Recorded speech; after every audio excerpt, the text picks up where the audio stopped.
Today is October 27, 2025, and this is an oral history for the Archives of Iowa Broadcasting, along with producer Cliff Brockman and editor Randy Schumacher. I'm Paul Yeager, and we're talking today with newly retired former head engineer at KWQC, Davenport, Iowa, Doug Bierman, my former coworker. Doug, so good to see Hey, you. Paul. So good to see you too, Paul. You know, I knew at some point I'd have an interview with you. I just didn't think it would take 20 years after I left before we'd have this conversation, but Well, I had no idea I was going to be interviewed, so well, you stay long enough, that's the price you get. I Uh, get. let's start at the beginning, Doug. Where'd you grow up?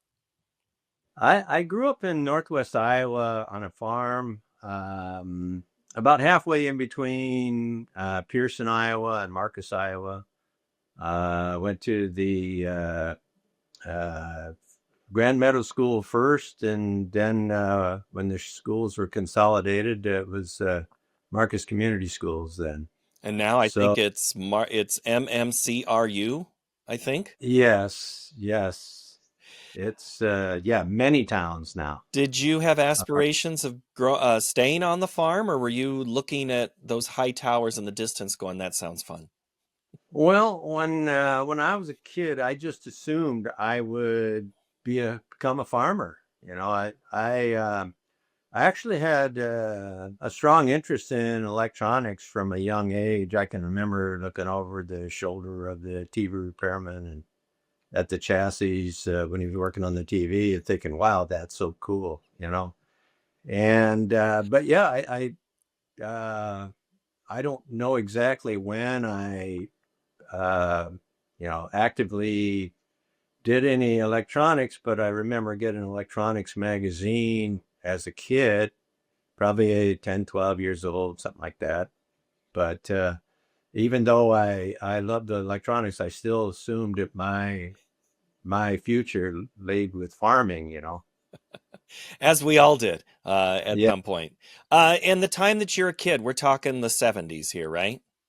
We are talking the 60s and 70s, 60s and yes. 70s. So tube TVs and all sorts of components, and it kind of sparked your mind. So you leave the farm as a kid.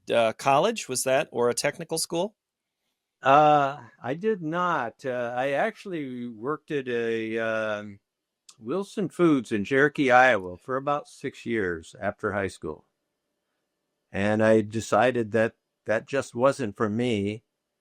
And so I thought that I would maybe go into become an electrician. And so I did a home study course in electrical. Basically, it was an electrical home study course, and from there, one of the courses was on solid state devices and things like that. And I says, you know what? Maybe I should just change that and study electronics instead from home. So I didn't use the home study course. I just bought lots of books and things of that nature. And then after that, I decided to open an electronics repair shop, which I worked on TVs, radios, church organs, you name it. I worked on it.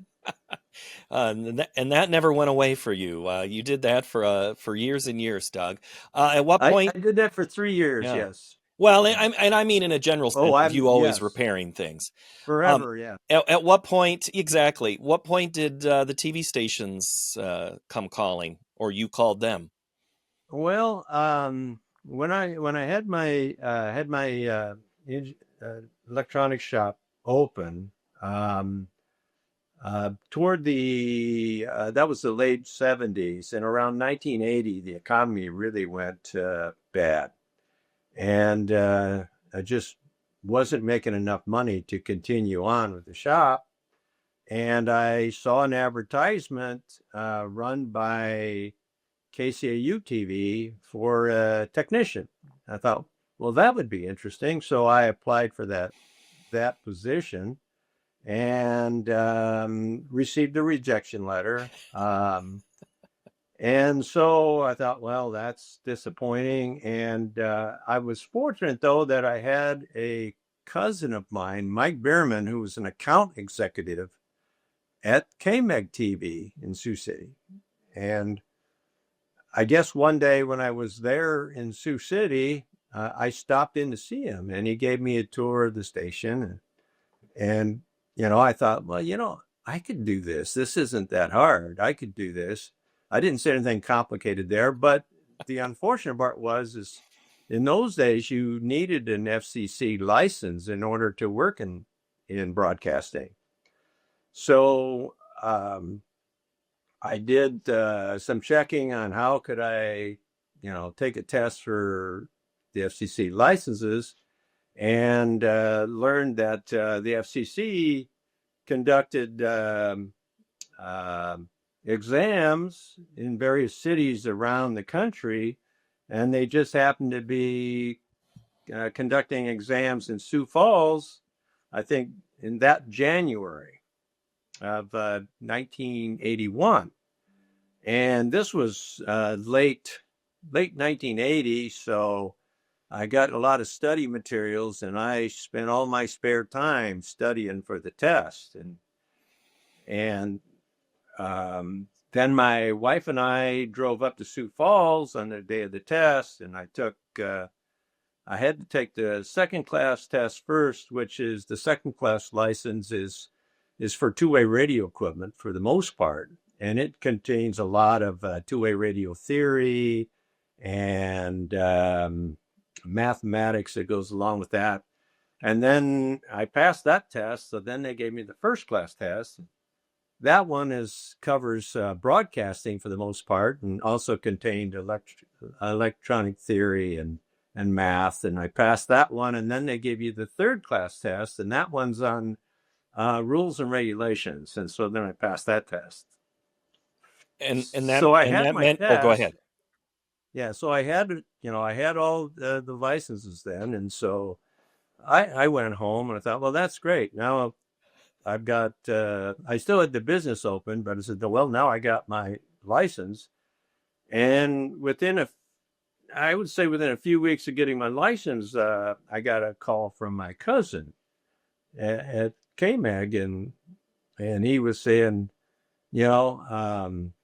it's too bad you don't have your license because we just had an opening. I says, well, actually, I just got my license.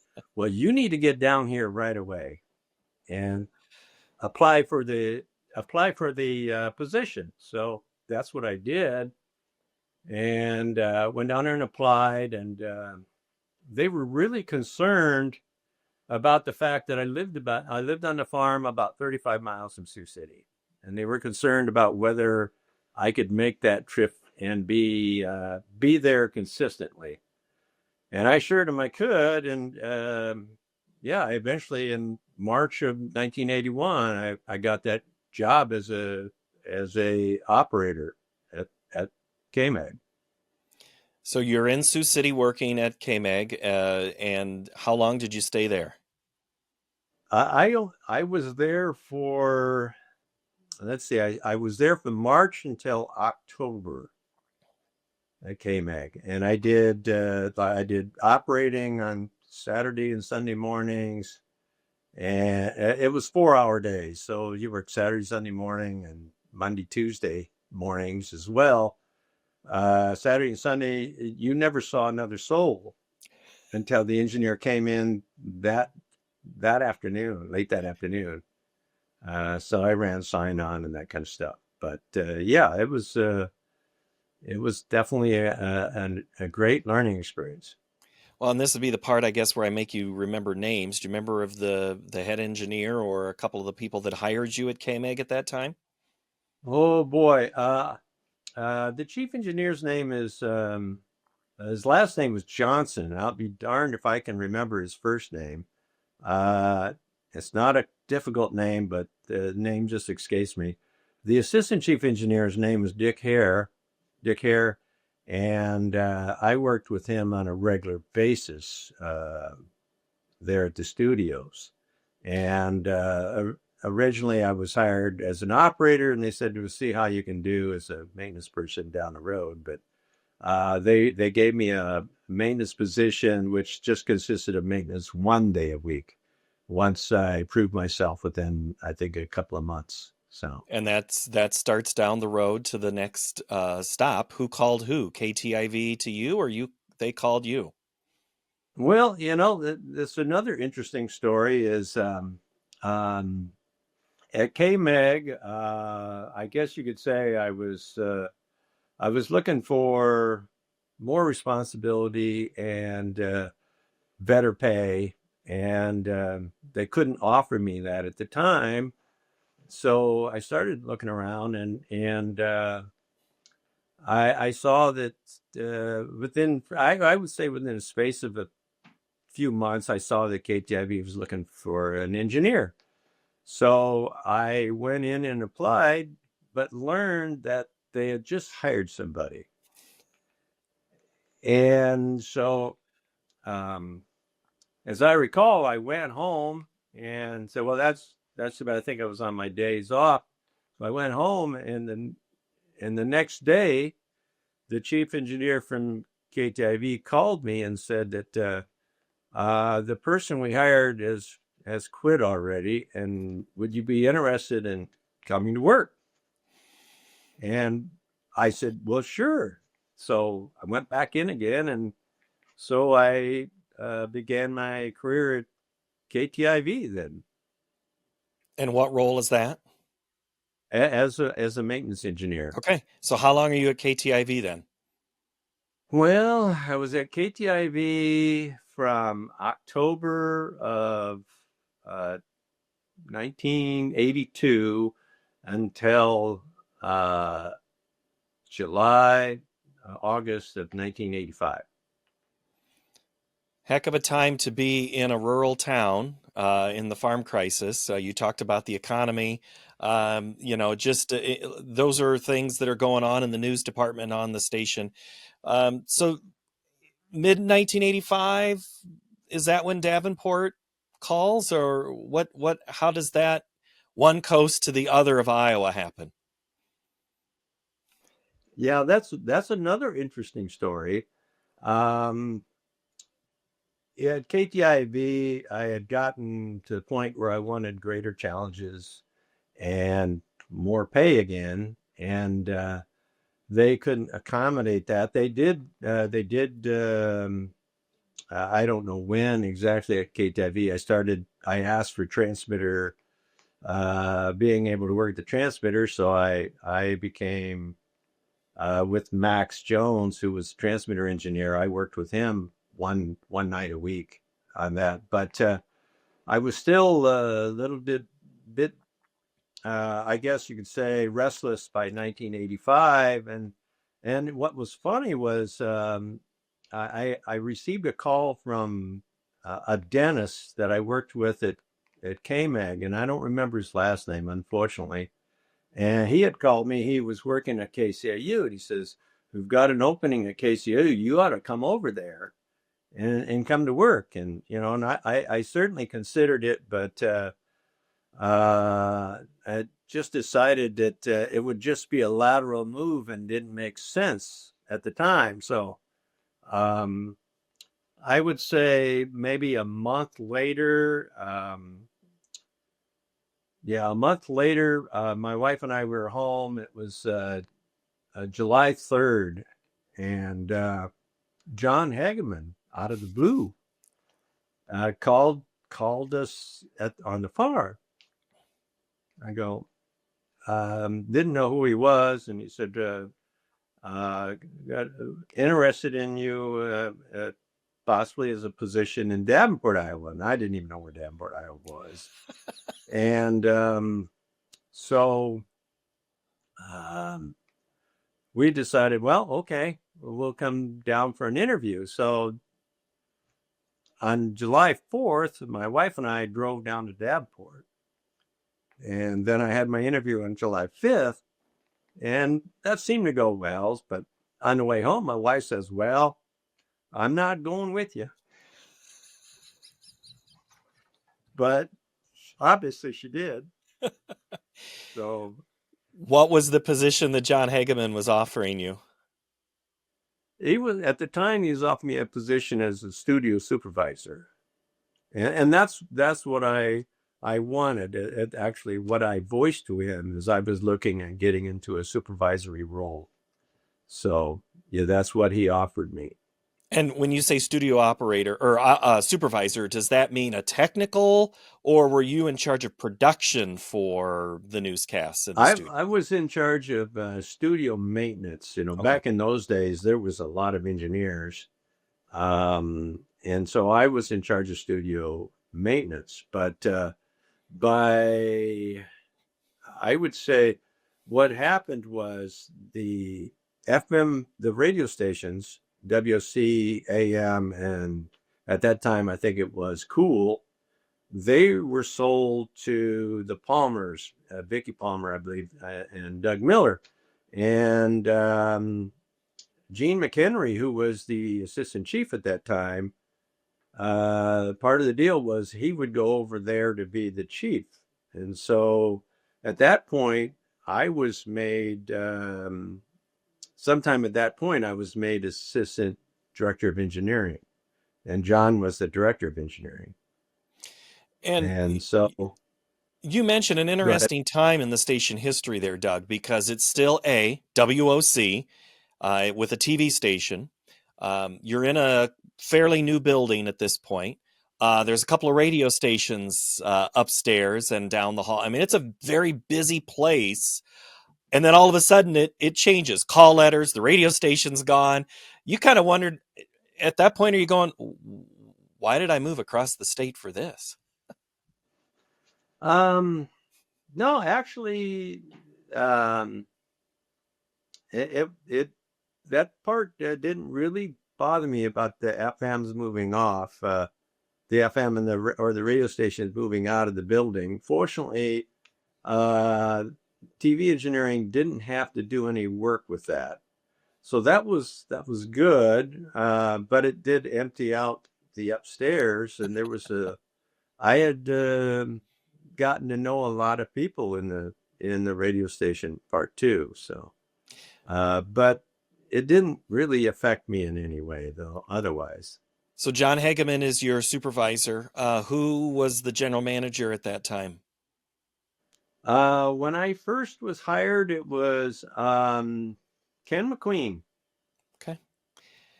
And so John, you say, becomes a boss, you're a supervisor. At what point, how does your job evolve there in the late 80s, early 90s? Um, well, let's see. Uh, in the late '80s, I basically performed a lot of maintenance, but I also scheduled the staff and other administrative duties like that. So I was kept really busy. In those days, we only had when I moved down there, there was like three computers in the building. One of them, engineering had an Apple III computer, and it wasn't even being used for anything. And I basically took over that Apple III and set it up with basically the engineering department had a huge number of spare parts, and there was no really record of what we had. So I set up a database in that Apple III, and engineering basically entered all those part numbers into the database so that we had a running database. That And was one of you the mentioned the things we did. engineering department, Doug. How many people are in the department at this point? Oh boy, I didn't bring any of the old schedules. I have all that information back at this Do you think it was left it back. It less was than 10? probably at least 10, maybe 12, 14. You had there was three engineers out at the transmitter site, Coy, Kevin, and oh, I can't think of his last name.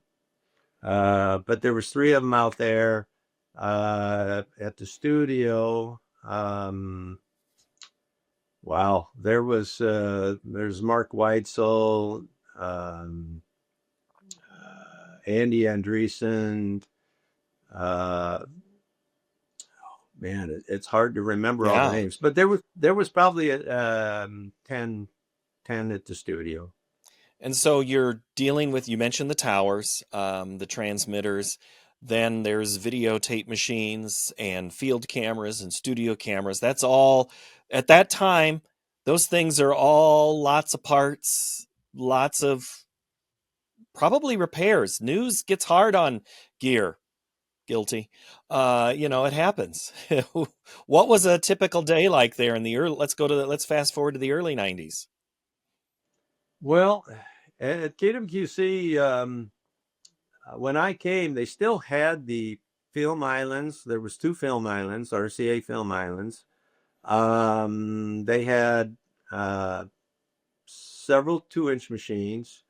They had a TCR 100 that was the commercial playback machine, and that was a card that required a lot of maintenance. Then we had, I think, a couple of 1-inch machines, if I'm not mistaken, plus 3/4-inch machines.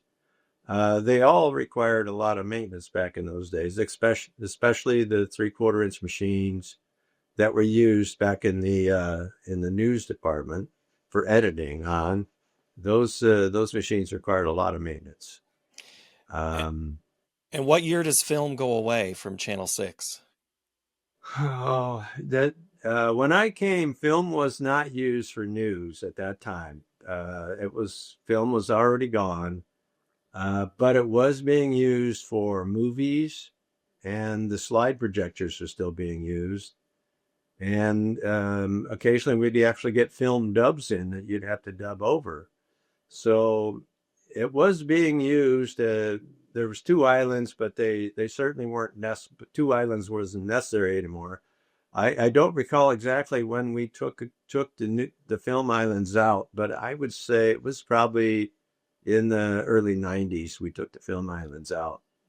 And you mentioned when you started 3 computers, so early 90s. How many computers are you up to at this point? Well, now just under 200. Yeah.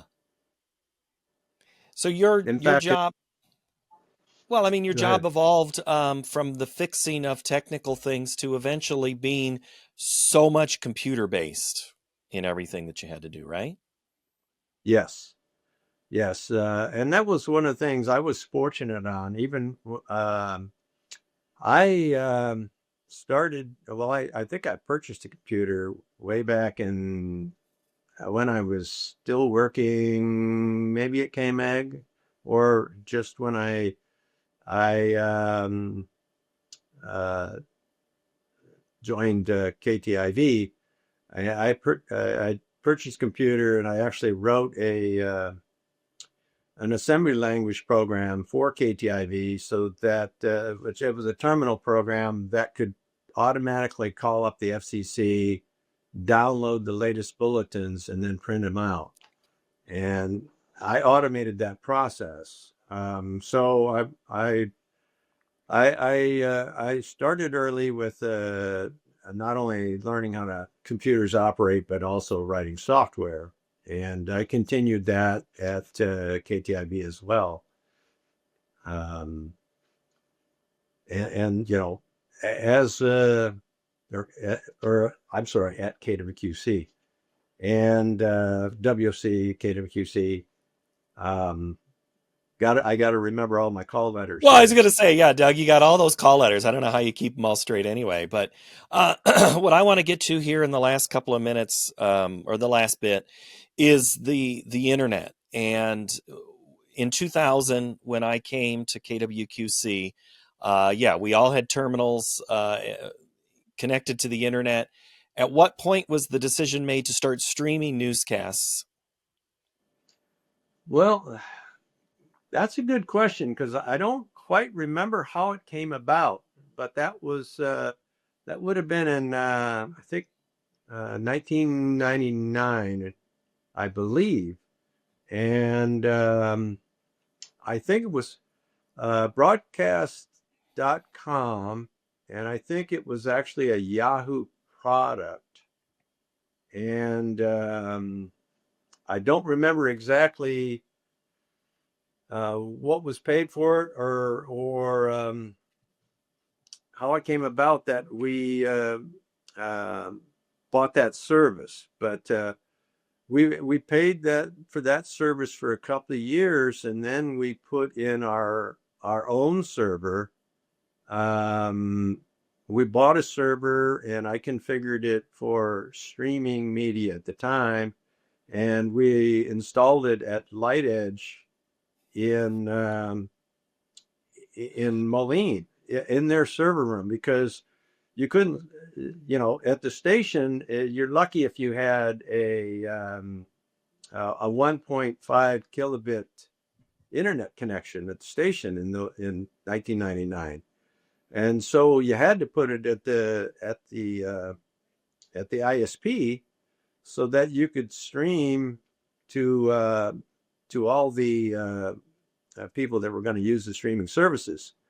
And so, yeah, we changed that to a server that we owned and maintained at the remote location at the ISP.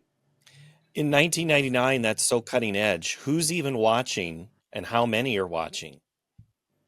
That's a good question. I don't know, and in those days I used to pull the logs directly from the websites, but I don't think I have any record of that anymore in the files at the station. And then how long were you keeping newscasts online or accessible to go back and watch after the fact?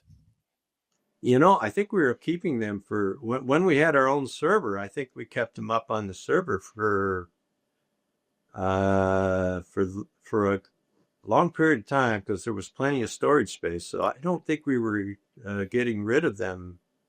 It's not like now, where I think they're just kept there for a week or so. There might be archives. I'm not sure, but As you, the smartphone in 2006, when I left, Doug, was just really kind of starting. I mean, the iPhone was just beginning. Towards the end of your career, then, Doug, you go from the little postage stamp video to everybody's smart device. Was that one of the biggest evolvements of coverage of news in your time?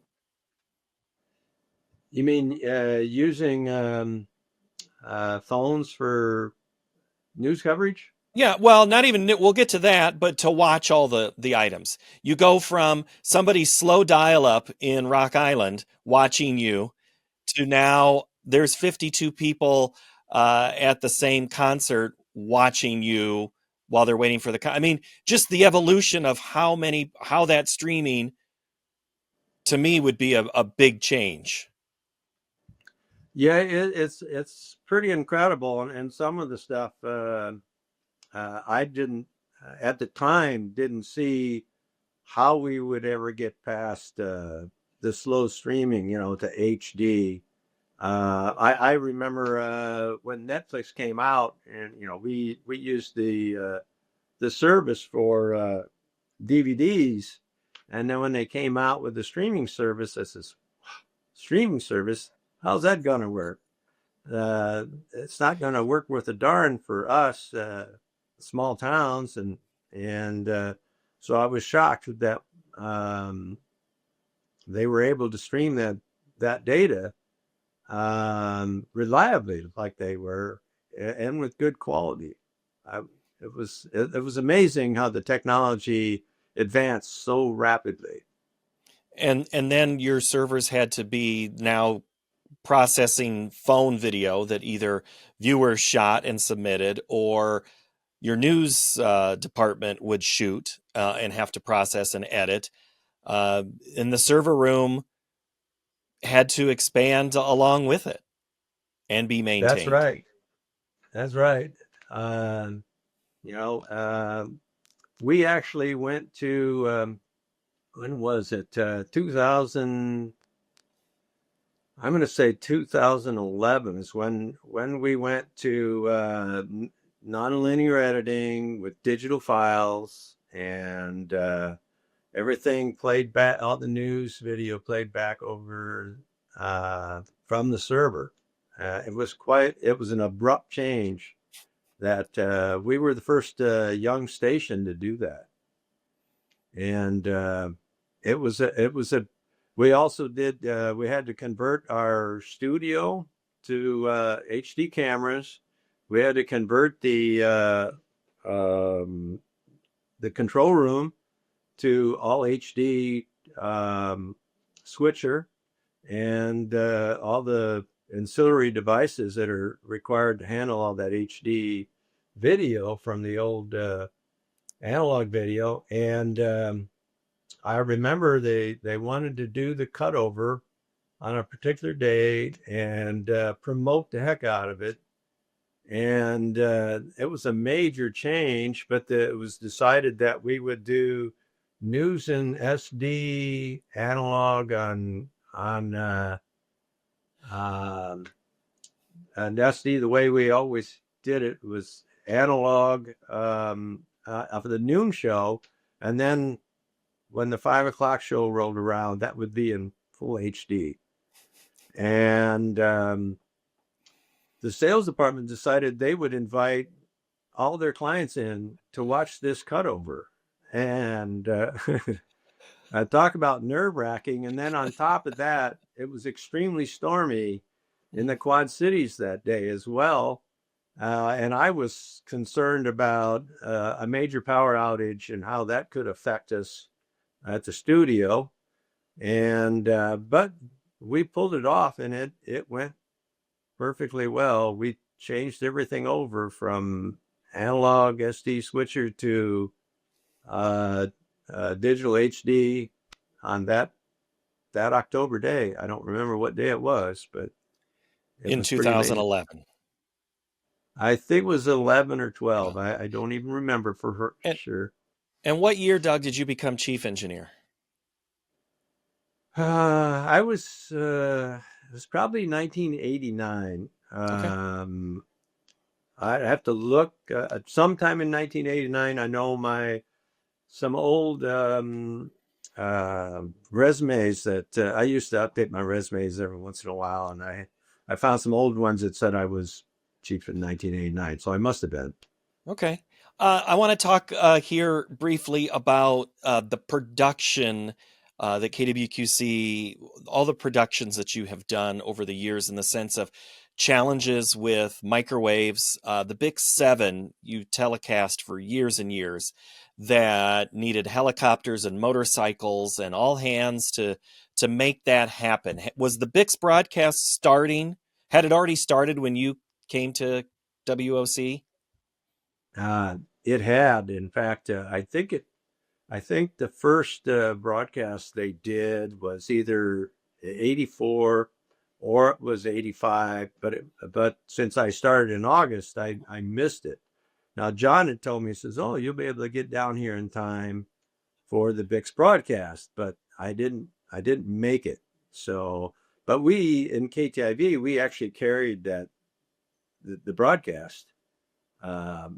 But yeah, they used helicopters and motorcycles and lead trucks, and a large amount of equipment was rented from companies out east, microwave gear, a large camera that sat in the back of the truck. And the frustrating thing about that is that equipment would come and half of it didn't work, and we'd have to get it working. It would all show up the week before Bix and just a few days before Bix. And originally, the company would come, they would supply, I think, 2 people to put it together and make sure everything worked. But we always had to be involved because there would always be problems. There was always problems. I'll never forget one time when we were testing the helicopter.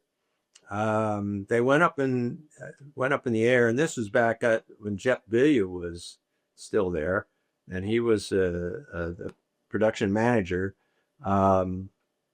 the helicopter went up and they could not, something wouldn't work.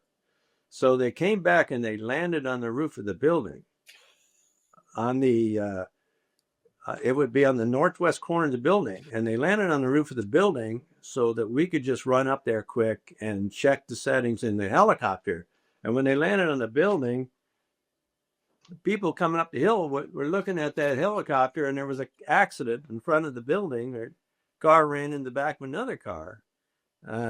So for a couple of years until Palmer built the building right next to it, they would land, I think, on for like maybe 2 years. They would land on the corner of the building there, and we'd set things up. Oh, I never heard that story about the wreck and the looky-loo. And the Big Seven road race is a moving thing. So stations can do parades. That's easy because, quote unquote, easy because things come by you. But the moving race to me was always the challenge because the back of the pickup truck, you mentioned the camera that's there.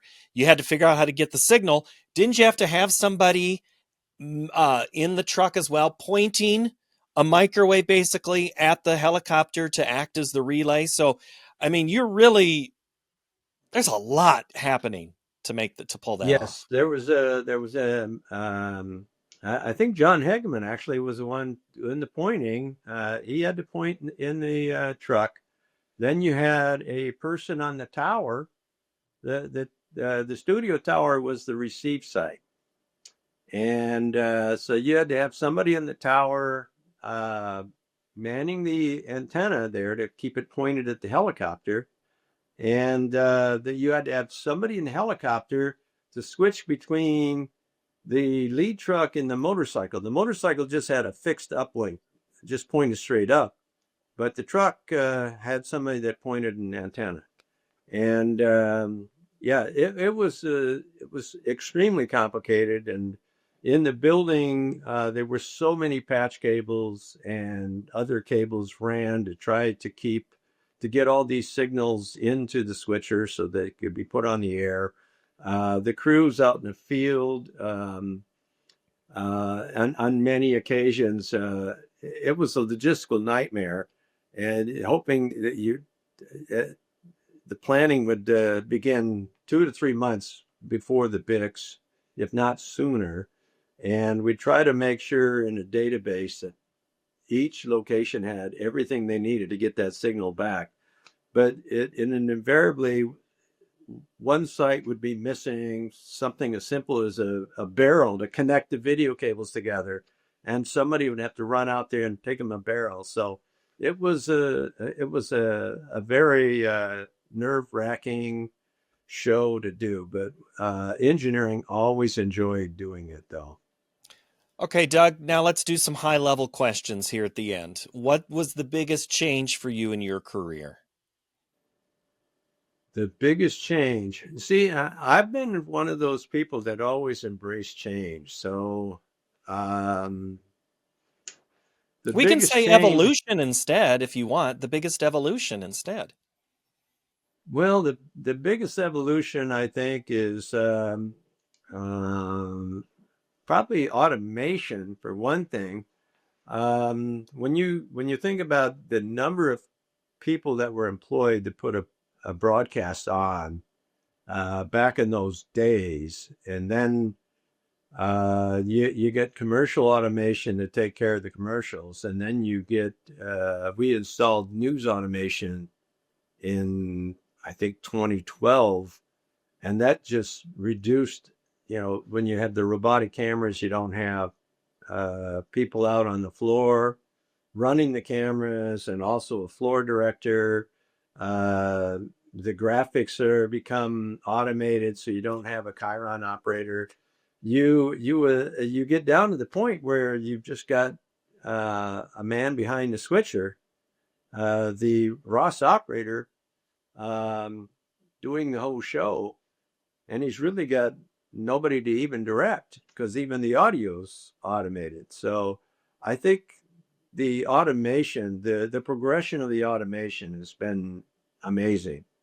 And in fact, in my last this year, we just installed a new switcher that that went online in June, and that switcher had the audio built into it. So the automation handled the audio and the video, controlled by overdrive, and it was the neatest thing. And it wasn't very big compared to what old switchers used to be. It didn't take up much rack space. And it when in something that used to be 5 people was down to 1. And the jobs have Pretty much. changed. Yeah. Used to be more than 5 people, quite a bit more than 5 people. Right, You right. used to have an audio person, a Chiron person, a director, a switcher. Then you have all your floor crew people. Oh, Yeah, right. I was just meaning in the control room. Sorry. Yeah. Oh, yeah. No, I'm Yeah. never going to discredit everybody that it takes to make a newscast happen, Doug. I appreciate that. Sure. How do you think you're going to be remembered, Doug, and how you evolved in your career? Well, hopefully I'll be remembered as somebody that was dedicated to my job and dedicated to the station, and that I truly enjoyed working with my coworkers and colleagues in every department. I always enjoyed working with people in every department, and with uh, with the station groups, and when we joined station groups, I enjoyed working with the corporate engineers, and also I enjoyed working with people from the sister stations. I know a lot of people that I've met over the years that I do want to spend some of my retirement time connecting with them again. Some of these people I haven't seen in a long time. Spend a lot of time on the phone with people, and you try to talk through problems because you're probably using the brain power there. You were your own AI. Yep. Yes, sir.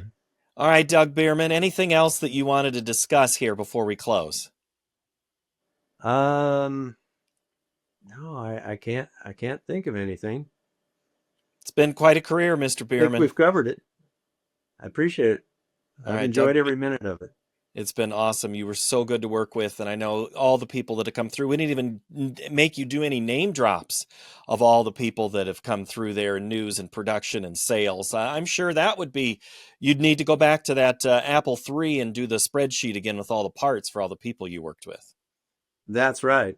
Yeah, my son Justin was so excited when he heard that you were going to interview me. Your kids. Oh, that's the joy of a station, getting to meet everybody and their families. I always felt that Channel 6 was such a good family place. Over the years, it really truly was a great place to work. And I think that's a testament of why you stayed probably as long as you did, Doug. It was a good place to be. I agree 100%. It was like family. Yeah, it really was. I think of all those names that you've already mentioned and how they were. I still think of John Hageman, Jeff Bilyeu, and Jim Graham, and all the greats over time. So, all right, Doug Bierman, KWQC engineer, also formerly KTIV, KMEG, but not KCAU, even though I had a couple of near misses. Not KCU, but WOC. Right. Don't forget WOC. No, I can't forget WOC either. There we go. You can't. Along with our editor, Randy Schumacher, and our producer, Cliff Brockman. I'm Paul Yeager. This has been an oral history for the Archives of Iowa Broadcasting.